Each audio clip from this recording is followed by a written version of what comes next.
Shalom bien-aimés dans le Seigneur et encore une fois, bienvenue dans Méditons simplement.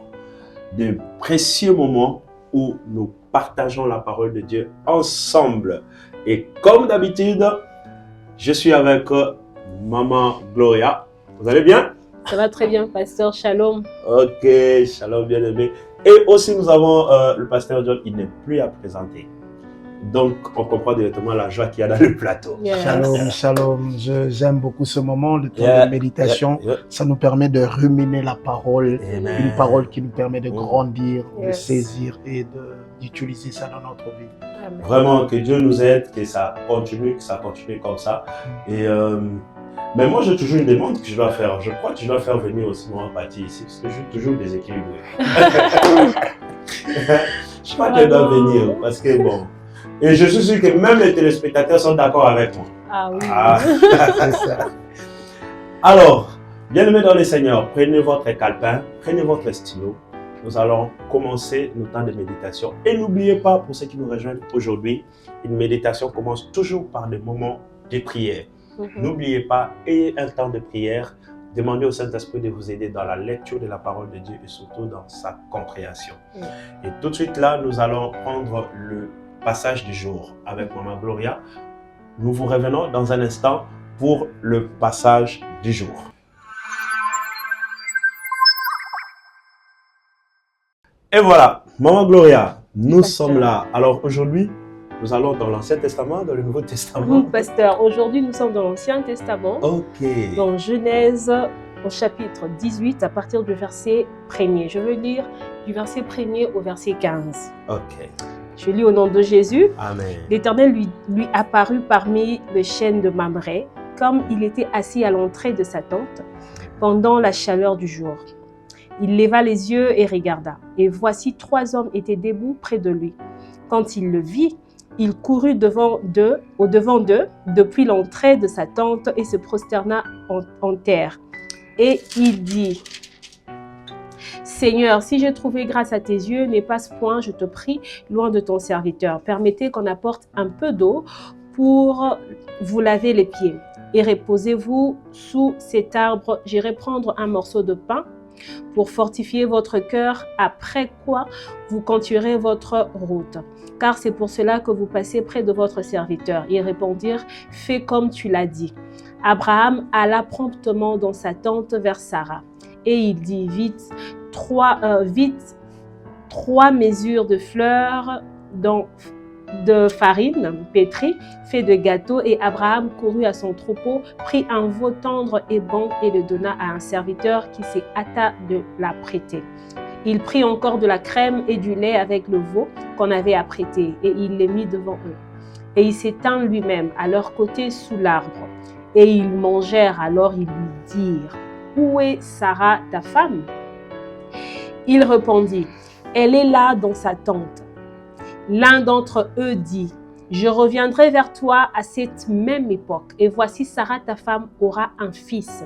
Sarah écoutait à l'entrée de la tente qui était derrière lui. Abraham et Sarah étaient vieux, avancés en âge, et Sarah ne pouvait plus espérer avoir des enfants.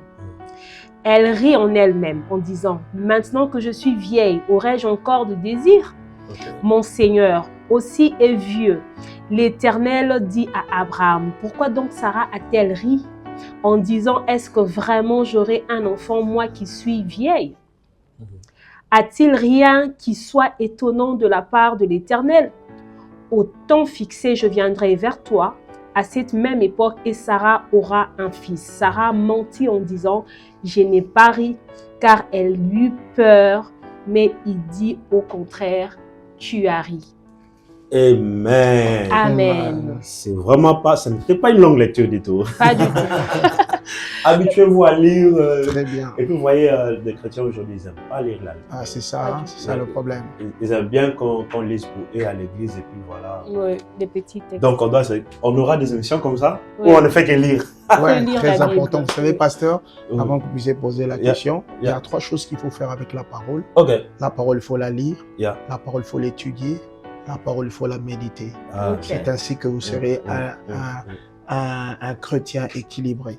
Lire à Très haute important. voix. Lire, Ouais, étudier et langues. méditer. Très Des bien. langues. Béni soit mon père biologique, quand il nous punissait à l'époque, il nous envoyait lire la Bible. Oh, Oh, quelle belle punition. C'est vrai, ouais. Quand tu es puni, tu vas au bureau, tu vas lire.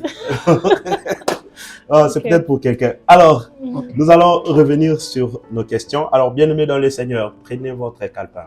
Vous avez votre bloc-notes. Nous allons déjà prendre la première question. De quoi parle-t-on dans ce texte? On commence par de qui, de quoi? De qui de préférence, pasteur? De qui? Oui. Ok. De qui est-ce qu'on parle dans ce texte? Alors, dans ces textes, Oui. on parle d'Abraham, de Sarah, des 3 hommes. Ok. Voilà, de 3 hommes qui passaient. Dont on n'a pas les noms. dont on n'a pas le nom. Abraham, Sarah, les 3 hommes. Ouais. Je crois que c'est tout. Il n'y a pas d'autres personnes. Bon, je laisse au pasteur de rajouter. Ouais, on parle de... Parce qu'il s'agit d'Abraham. Oui. Il s'agit d'Abraham. On parle d'Abraham qui a reçu la visite de 3 hommes. Ouais. Les 3 hommes. Et il et sa femme aussi, Sarah. Ok. Donc, c'est un peu ça. Donc, on parle de Abraham, de Sarah et de 3 hommes. Oui. On va peut-être découvrir dans les temps. On va Ok. découvrir dans Alors, le temps, bien sûr. On parle de quoi? Je vais rappeler aux téléspectateurs que nous répondons à 5 questions. De quoi parle-t-on dans ce texte? Et puis après, nous allons prendre la question si ce texte nous révèle quelque chose sur Dieu. Alors, de quoi il s'agit ici? Pasteur, si je peux reprendre Ok, à cette vas-y. question. Alors, dans ce texte, il s'agit d'un vieux couple. Un vieux couple qui n'a pas d'enfant. Ils ont perdu espoir de ne plus pouvoir avoir de fils, de filles, d'héritiers pour leur richesse, si on peut dire ça. Donc, un vieux couple qui n'avait plus d'espoir, mais qui ont reçu la visite des inconnus. Okay. Des inconnus, et on parle aussi de l'hospitalité. D'un vieux couple qui manque d'enfants, mais qui sont hospitaliers. Ok. Ils manquent d'enfants, mais ils sont hospitaliers. Donc, en fait, il y a quelque chose qui passe à mon esprit. Quel pasteur? Ouais, ce que je veux dire, c'est que nos conditions ne doivent pas nous empêcher d'être hospitaliers. Exactement, oui. Ouais. Très bien. Parce que ils ont des moments de douleur, ils n'ont pas d'enfants, mais ça ne les empêche pas d'être hospitaliers. Exactement. Il se peut que l'enfant vienne par l'hospitalité. Ouais, Voilà. pasteur, parce que vous savez, il y a des gens, sur base de leurs conditions, ils deviennent aigris. Oui. Ok. Ils Ça, deviennent asociaux. Ils ne parlent plus avec les gens. Abraham savait qu'il avait la promesse. Parce qu'on parle d'Abraham, quelqu'un qui avait une alliance avec Dieu, mais qui, jusqu'à ce moment-là, n'avait pas toujours touché à sa promesse. J'aimerais dire à quelqu'un, peu importe le temps que ça prend, la promesse de Dieu finira par s'accomplir. Il ne faudrait pas que la promesse qui n'est pas encore accomplie dans ta vie change ton état. Reste tel que tu es. Et il y a des choses qui déclenchent certaines choses que nous attendons de Dieu. Et je remarque, j'ai compris une chose, partant de ce texte, c'est que Dieu peut nous promettre quelque chose, mais sans nous dire exactement la voie par laquelle il passera pour nous donner la chose qu'il nous a promis. Et Abraham, c'était un homme spirituel, et Abraham a su comprendre que il ne savait pas forcément que ces hommes étaient venus pour lui donner un enfant, bien qu'il était à la recherche d'un enfant. Mais Abraham était resté un homme spirituel qui a su avoir la révélation que Dieu était en train de passer. C'est ainsi que la Bible dit, c'est en faisant l'hospitalité que plusieurs ont logé les anges. Parce que tu ne sais pas qui peut passer, par quel canal Dieu peut passer pour te bénir. Amen. Alors, prenons la deuxième question. Oui. Je ne sais pas, mais j'ai hâte de la deuxième question. Ce texte nous révèle-t-il quelque chose sur Dieu, sur Jésus et sur le Saint-Esprit? Oui, je peux commencer. Ce texte nous révèle quelque chose sur Dieu parce que c'est une manière, parce que Dieu a a plusieurs manières de se révéler. Et ça, c'est dans les 3 personnes qui viennent visiter Abraham, c'était une manifestation de Dieu, c'était une révélation de Dieu. Des personnes qui sont passées, mais c'était une révélation de Dieu, quelqu'un qui est passé pour faire quelque chose dans la vie d'Abraham. Abraham avait besoin d'un enfant, mais l'enfant devait venir par Dieu. Et ce que je comprends dans cette histoire, c'est que Dieu a plusieurs façons de nous visiter, et il peut prendre une forme que tu ne comprends pas. Sauf qu'il faudrait avoir la révélation pour saisir lorsque Dieu passe pour nous visiter. Ces textes nous parlent de Dieu, de la manière dont Dieu nous visite, et nous donne la responsabilité d'avoir ce que je peux appeler, ce qu'on appelle la sensibilité spirituelle. Plusieurs personnes échouent dans la vie tout simplement parce qu'ils n'ont pas la sensibilité spirituelle.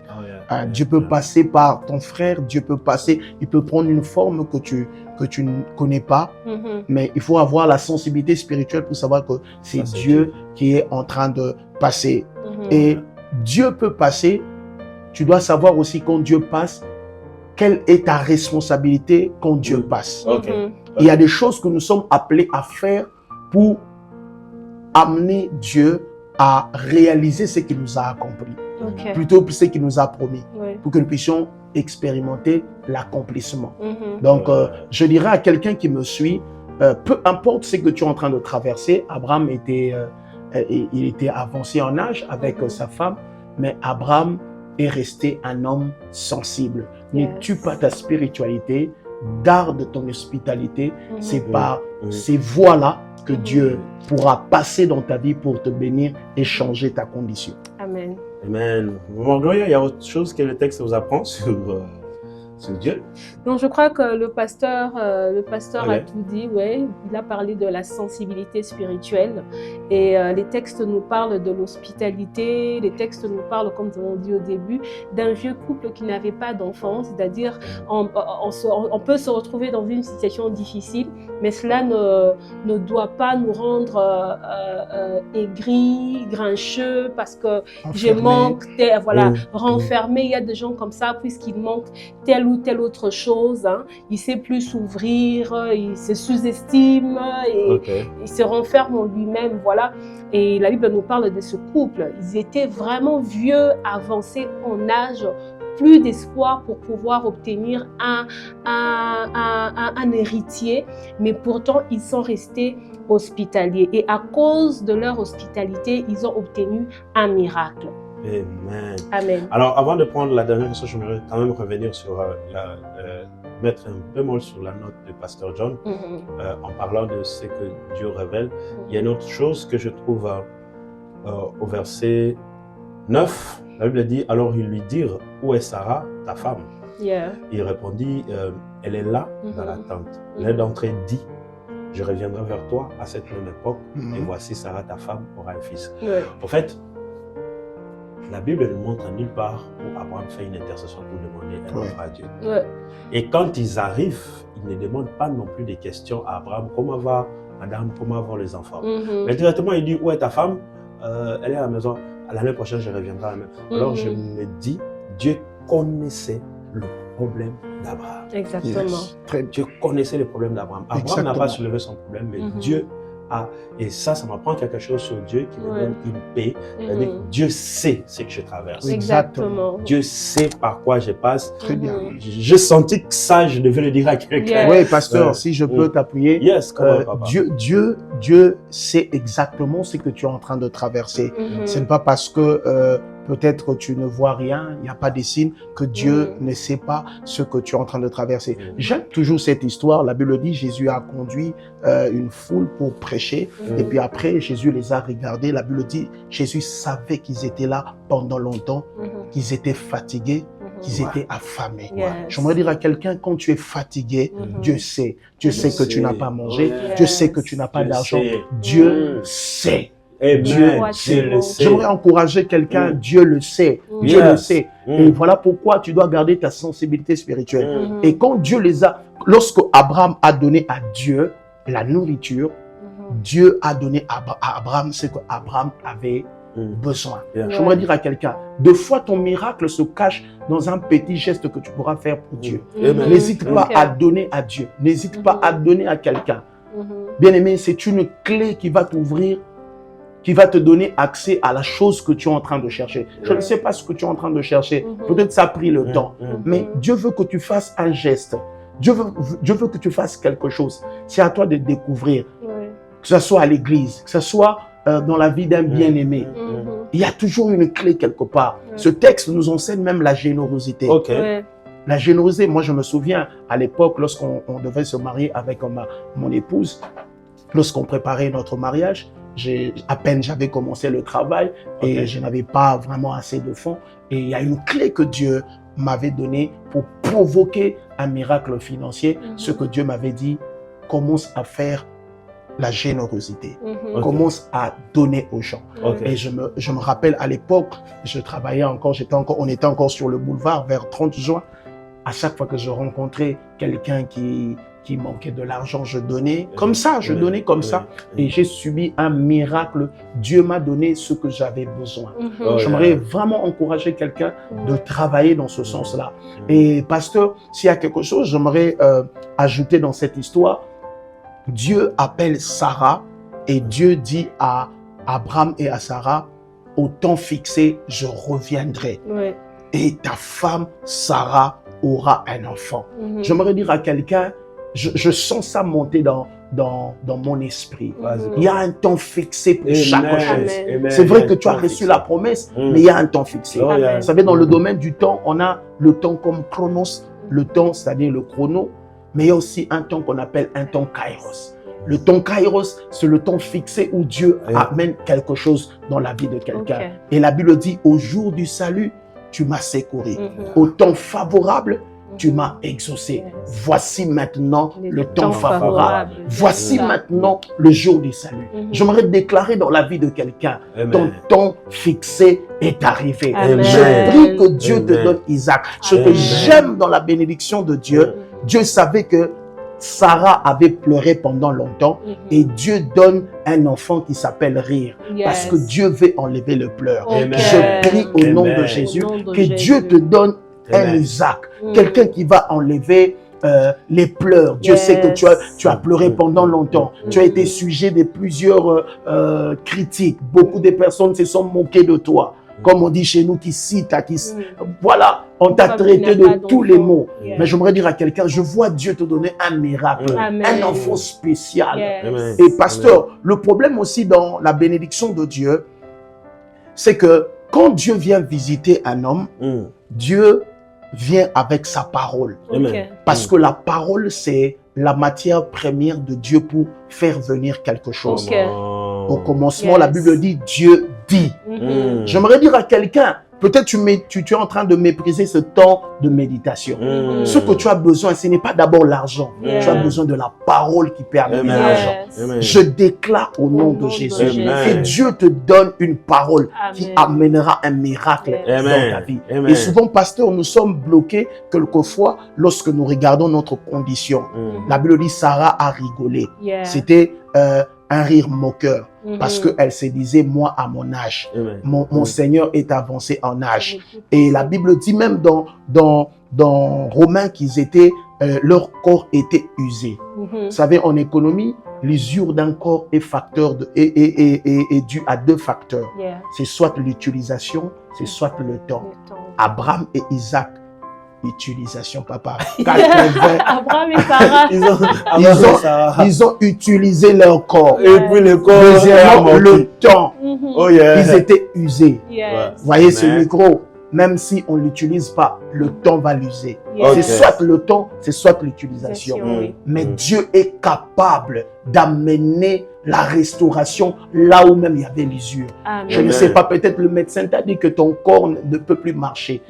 Ton bras ne peut plus fonctionner. J'aimerais dire à quelqu'un, là où l'usure était arrivée, là où l'usure était installée, Dieu est capable d'amener un miracle. Yes. Je déclare sur toi au nom Au de nom de Jésus que la saison prochaine, que Dieu t'amène à toucher ton Isaac. Amen. Que Dieu te donne un mariage qui te fera rire. Yes. Que Dieu te donne des amis qui te feront rire. Amen. Que Dieu te Amen. donne un travail Amen. qui te fera rire. Amen. Est-ce que je suis en train de parler à Amen. quelqu'un? Amen. Amen. Oh, merci Wow. beaucoup, pasteur. Wow. On s'est Fantastique. retrouvés à l'église. Wow, c'était formidable. Yes. Mais, au fait, je signale aux téléspectateurs, nous étions déjà passés dans la question exemple à suivre. Donc, notez que nous étions déjà dans la question exemple à suivre. Yes. Mais il y a quelque chose d'important, et puis je vais revenir vers Maman Gloria. Oui. Je sais qu'elle a aussi des choses à dire. Ouais. Dans exemple à suivre, il y a quelque chose de très important que j'aimerais soulever. Un jour, mon épouse me l'a fait savoir et je me rends compte que c'est important. La Bible dit, le pasteur John a dit tantôt, c'est qu'il y avait un temps fixé. Dieu dit au temps fixé, je reviendrai. Ça veut dire que dans le calendrier de Dieu, il y avait un jour qui était fixé pour que Sarah ait un enfant et Abraham ait un enfant. Mais quand je rentre au chapitre 16, la Bible dit que Sarah dit à Abraham, va vers ma servante Agar. Ça veut dire que elle était ignorante qu'il y avait un temps fixé. Elle s'est créée une solution à son problème. Alors qu'au ciel, il y avait un temps fixé. Alors là-dessus, moi, j'ai au fait trouvé, différemment des autres numéros, je trouvais l'exemple à ne pas suivre. Ça veut dire ne pas se créer des solutions temporaires alors que ce n'est pas encore le temps. Come on. Il y a un temps qui est fixé par Dieu. Yes. Ce temps arrivera certainement. Amen. Et généralement, les gens, c'est que on est tellement pressé, on s'est dit, mais jusqu'à quand, jusqu'à quand? Yes. Alors, on s'est créé des solutions, on s'est créé des Ismaël, on s'est créé des Agar. Yes. Et j'aime comment ma femme, maman Patti, aime dire, Agar était la solution de Sarah, mais Sarah elle-même, à un moment donné, elle ne supportait plus cette solution. Voilà. Elle commence à dire à Abraham, chasse Sarah, mais qui chasse Agar. Mais qui a mené Agar? C'est ça. Ta propre solution. Donc, j'aimerais personnellement parler à quelqu'un, à un bien-aimé qui est en train de me suivre. Exactement. Aujourd'hui, j'ai un exemple à ne pas suivre. C'est créer des solutions alors que le temps de Dieu n'est pas encore Pasteur, fixé. même pour vous compléter par rapport à l'exemple à ne pas suivre, si Sarah, sa solution, c'était Agar, Abraham, sa solution, c'était Eliezer de Damas. Oh, yes. Il dit, Seigneur, que l'héritier de ma maison, c'est Eliezer de Damas. Mais j'aime la réponse de Dieu. Dieu a dit, ça ne sera pas lui, ça sera celui qui sortira. J'aimerais dire à quelqu'un, il y a quelque chose qui sortira de toi. Amen. Peut-être on est en train de te proposer des choses qu'on appelle Eliezer de Damas. Un mari Eliezer de Damas. Un fiancé Eliezer de Damas. Une fiancée Eliezer c'est pas Eliezer de Damas. Garde ton calme. C'est ce qui sortira de toi. Il y a quelque chose qui sortira de toi qui bénira ta vie. Exactement, pasteur. Par rapport à ce que vous avez dit tout à l'heure, il y a ces personnes qui se créent eux-mêmes leurs solutions parce que les choses ne marchent pas. Et moi, je crois que c'est le créateur qui a la connaissance de la chose qu'il a créée. Vous savez, tu peux acheter une nouvelle télévision. Pour l'utilisation de cette télé, tu as besoin d'un petit livret qu'on nous met toujours dans le carton. Et tu verras que à partir de la création du créateur de la télévision, tu ne vas pas le rencontrer personnellement, mais au travers de ce petit livre, tu auras la possibilité d'entrer en contact avec les créateurs. C'est-à-dire, ce petit livre te donne la possibilité de pouvoir recevoir la connaissance que le créateur te transmet au travers afin d'utiliser la chose qu'il t'a vendue. Ainsi, j'aimerais dire à quelqu'un ceci, que si tu as besoin de la réussite dans ce que tu fais, tu as besoin de te tourner vers les créateurs. Ne te trouve pas des solutions, sinon tu vas abîmer ta télé. Ne te trouve pas. Rentre lire ce petit livre qui te donne la possibilité de pouvoir entrer en connaissance avec ce que le Créateur a mis à ta disposition. Amen. Voilà. Et puis il y a des gens qui perdent le temps. Ils ne savent pas manipuler, mais ils ne veulent pas non plus regarder le manuel d'utilisation. Exactement. Et tu verras, tu as acheté un appareil aujourd'hui et demain tu le perds. Parce que tu as mal utilisé. Exactement. Donc, retenez mes frères et sœurs. Dieu a un temps fixé pour vous, il a quelque chose qu'il a prévu pour vous. Ne vous créez pas des solutions. Ne créez pas Ismaël, ne créez pas Agar, ne créez pas Eliezer de Damas. Attendez le temps fixé par Dieu. Prenons la quatrième question. Quelle vérité vous a le plus touché? Quelle vérité vous a le plus touché dans ces textes? En fait, je me rends compte que quand je suis avec le pasteur John, le temps passe tellement vite. Et moi, je manque à dire. Tellement il dit tout. Il dit tout. Alors, je te laisse la main. Alors. Tu commences. Non, pasteur, je vous en prie. Est-ce que vous pouvez nous laisser une partie? Sinon, laissez-nous un Je peu. vous laisse la main. Petite brèche.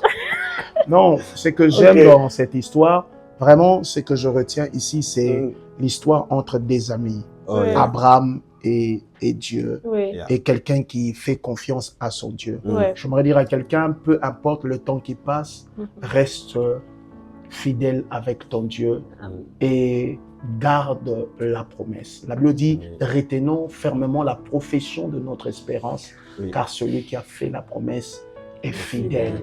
Et dans ce texte, je comprends que il y a un temps pour chaque chose. Il y a un temps fixé pour chaque chose. Amen. Certes, Dieu t'a donné une promesse, mais attends le temps de Dieu. Amen. Attends le temps de Dieu. Mhm.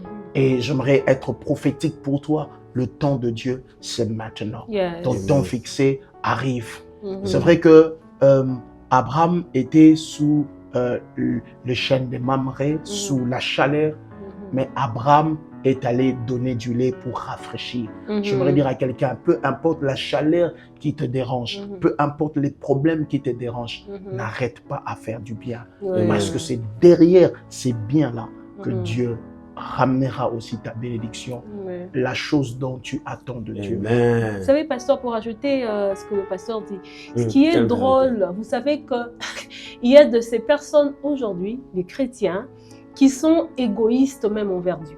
Mhm. C'est-à-dire, vous êtes égoïste, vous privez même à Dieu, vous privez de faire du bien à Dieu, la personne qui a la possibilité de vous faire plus de bien que vous pouvez le faire. Yes. Tu verras, par exemple, je vais donner l'exemple de la dîme. Ok. C'est-à-dire, c'est une instruction, tu as 100 et le Seigneur te demande de 1/10 de ce que tu as. Tout en sachant que si avec les 90% tu n'as pas su combler tes besoins, le Exactement. 1/10 non plus ne t'aidera pas à pouvoir combler tes besoins. Ok. Mais ce qui est drôle avec nous, le chrétien, nous utilisons même le 1/10 de Dieu. Écoute, bien-aimé dans le Seigneur, tu t'attends à Dieu, mais il y a aussi ta part. Dans tout ce que nous faisons, il y a notre part vers Dieu. Et je crois que Abraham avait compris cela. Voilà pourquoi il a, lui et sa femme, utilisé l'hospitalité qui a été les déclencheurs de l'exaucement à leur promesse. Exactement. Parce qu'une Exactement. chose est la promesse, mais une chose est l'accomplissement de cette promesse. Exactement. Vous savez, il y a beaucoup de gens qui ont reçu la promesse, mais qui ont salué ces promesses de loin. Exactement. À cause soit de manque d'hospitalité, soit manque d'obéissance, de révélation, et voilà. Et donc, j'aimerais te dire ceci, qu'il ne s'agit pas seulement de recevoir la promesse, parce que nous voyons ça avec beaucoup de gens, c'est-à-dire le prophète m'avait dit, on m'avait donné une prophétie, Dieu m'a dit ça, Dieu m'a promis ça, mais tu verras, quelques années après, la personne meurt, et il n'a pas vécu les promesses qui ont été faites par Dieu. Cela ne rend pas Dieu menteur, parce que Dieu ne ment pas, il dit toujours la vérité. Mais seulement, il y a aussi notre part de responsabilité. À chaque fois que Dieu te fait une promesse, pose-toi la question, pose au Saint-Esprit la question, quelle est ma part de responsabilité pour l'accomplissement de cette promesse dans ma vie? Amen. Merci beaucoup, Maman Gloria. Avant que l'on prenne les vérités, qu'on devra en faire sujet de prière en une phrase, j'aimerais ajouter des bémols sur la question 4. Quelle vérité m'a le plus touché? J'aimerais quand même insister sur ce point. La Bible dit que c'était des inconnus qu'Abraham a vus, mais il a vite résolu de faire des sacrifices pour ces personnes. Oui. Abraham n'était pas en train de consentir des sacrifices pour les personnes qu'il connaissait, mais des inconnus. Ouais. Il a quand même fait un sacrifice. En fait, j'aimerais parler du sens du sacrifice. Exactement. Ce sens des sacrifices qui déclenche quelquefois le miracle. Oui. Nous perdons cela, des fois on s'est dit, j'ai pas beaucoup, qu'est-ce que je vais faire? Des fois, les solutions que nous cherchons est dans le sacrifice qu'on est prêt à faire pour les autres. Et ça, c'est vraiment une parole qui pèse sur moi.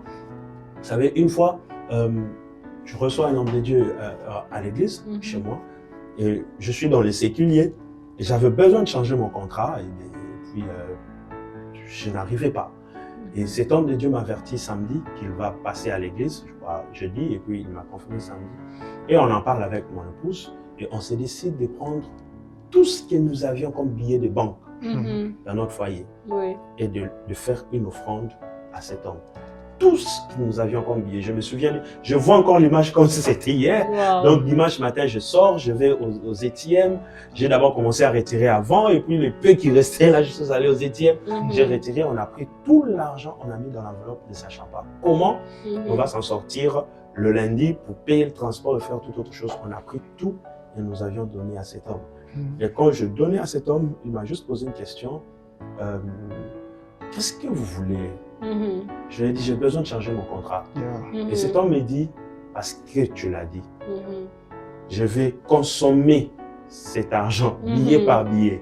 Mais avant que je ne termine de le consommer, le Seigneur va t'accorder notre contrat. Et ce qui est grave, c'est que je l'ai reçu dimanche. Mardi, je reçois un coup de fil pour négocier un nouveau contrat. Et un contrat qui a marché. Donc, je me dire à quelqu'un, de fois, n'hésitons pas à faire certains sacrifices que Dieu nous met à cœur. Surtout aujourd'hui. Les chrétiens d'aujourd'hui sont dans l'anglais, non, ils veulent nous arnaquer. Non, des fois, Dieu bénit. La régie nous dit que c'est fini, mais il y a encore beaucoup de choses à dire. Alors, terminons par quelle vérité on peut en faire sujet de prière. Je crois que c'est par là qu'on va terminer. Quelle vérité on fait un sujet de prière en une phrase, Maman Gloria. Maman Gloria. On donne priorité à la femme. Alors, la vérité auquel nous pouvons faire un sujet de prière, c'est qu'il faut toujours faire confiance en Dieu. Peu importe le temps que la promesse prend, toujours faire confiance en Dieu. La Bible dit que, je crois, qui dit j'étais à mon poste et voilà, Habakkuk, voilà. Donc, peu importe, elle s'accomplira. La promesse que Dieu t'a faite s'accomplira parce que notre Dieu n'est pas un menteur. Si il t'avait promis d'avoir un enfant, il l'aura, tu l'auras. Et non seulement les enfants, parce que là, dans mon cœur, je sens une femme, une fille qui a plus de 40 ans, qui attend mariage, qui n'a personne, qui n'a pas de fiancé, mais qui veut à tout prix se marier et elle commence à se poser des questions. Je peux te rassurer que Dieu, le Dieu qui t'avait fait la promesse, c'est un Dieu qui ne ment pas. Il dit dans sa parole que je ne suis pas un homme pour mentir, ni un fils de l'homme pour pouvoir me repentir. Dieu ne se repent pas. Dieu ne ment pas dans ce promesse. Ce qu'il t'a dit, il l'accomplira. Alors, crois que l'attente de cette promesse, tellement ça ne s'accomplit pas, ne puisse pas t'orienter vers de mauvaises choses, ne puisse pas te faire perdre confiance en Dieu, te faire perdre la foi que tu as en Dieu. Le Seigneur est là pour toi et ce qu'il t'a dit, il l'accomplira. Amen. Amen. Bon. C'était en une phrase. C'est toujours ça avec les pasteurs. Voilà. Alors, pasteur John, qu'est-ce qu'on fait sujet de prière? Sujet de prière, j'aimerais prier pour quelqu'un. J'aimerais que toutes les promesses que Dieu a déclarées sur toi, c'est sur base de cela que je vais prier pour quelqu'un. Abraham avait reçu une promesse, mais cette promesse-là tardé jusqu'à ce que Dieu a déclaré et Abraham a vu la promesse de Dieu s'accomplir. Je ne sais pas qu'est-ce que Dieu t'a promis. Dieu t'a promis tant de choses. Mais quand tu regardes ta vie, tu vois que c'est comme si la chose ne va plus s'accomplir. Je suis venu dire à quelqu'un, le temps est arrivé. Je déclare au nom de Jésus. Je parle comme un prophète de Dieu que ta saison se manifeste au nom de Jésus. Je déclare sur toi, entre dans ta saison. Entre dans ta saison. La Bible dit la même année, plutôt l'année suivante, Sarah a eu Isaac. Au temps fixé. Je déclare au nom de Jésus. Au temps fixé que tu touches ton contrat. Au temps fixé, touche ton mariage. Au temps fixé, le jour où la veuve a reçu Élisée. Élisée a demandé, qu'est-ce que je peux faire pour toi? Je suis en train de dire à quelqu'un, toi qui t'es donné pour Dieu, tu as donné aux autres. Dieu te pose la question, qu'est-ce qu'il peut faire pour toi? Et Élisée a dit à la femme, l'année prochaine, à la même époque, tu embrasseras un fils. Je déclare sur toi, au nom de Jésus, l'année prochaine, à la même époque, tu embrasseras un enfant. Tu embrasseras un travail. Tu embrasseras des relations. Tu embrasseras plusieurs choses au nom de Jésus. Je prie que la promesse de Dieu s'accomplisse au nom de Jésus. Au nom de Jésus. Aucune promesse de Dieu ne reste sans effet. Quand Dieu donne la parole, quand elle sort, elle finit par réaliser ce pourquoi elle a été envoyée. Je prie au nom de Jésus que tout ce que le ciel a déclaré sur toi commence à prendre chair. Au nom de Jésus. Au nom de Jésus. Et nous disons Amen à cette prière. Amen. Oh, gloire à Dieu. Bien-aimés, croyez que ce qui a été déclaré vous sera accordé. Alors, nous allons prendre la rubrique résumé et nous allons nous séparer. La prière, c'était la déclaration du pasteur John. Alors, avec Maman Gloria, nous allons prendre le résumé et nous allons nous séparer. Alors, bienvenue. Encore une fois, nous terminons par cette rubrique. Résumé. Voilà, le résumé de notre partage d'aujourd'hui, c'était, nous avons parlé d'un vieux couple, c'est-à-dire Abraham et Isaac qui manquaient d'enfants, mais leur manque n'a pas permis à ce que ce couple puisse manquer de pratiquer de l'hospitalité aux inconnus. Et c'est un couple qui ont appris à faire confiance en Dieu. Nous avons parlé d'Abraham qui était l'ami des dieux. Et donc, nous avons encouragé quelqu'un à ne pas seulement connaître Dieu de façon superficielle, mais vraiment de se faire ami à Dieu. Et nous avons dit ceci, que l'attente de la promesse ne doit pas nous décourager au point de nous envoyer à trouver nous-mêmes des solutions personnelles. Parce que des solutions personnelles que nous trouvons généralement, ce sont des solutions qui, avec le temps, nous ramènent des combats dans la vie tout simplement. Alors, peu importe l'attente de la promesse, faisons confiance en Dieu, attendons la promesse, car à un temps fixé pendant le Kairos, cette promesse s'accomplira. Que Dieu vous bénisse. Amen. Que Dieu vous bénisse et je vous fixe rendez-vous au prochain numéro. Bien sûr, Pasteur John également. On va le retrouver au prochain numéro. Soyez bénis et bonne semaine.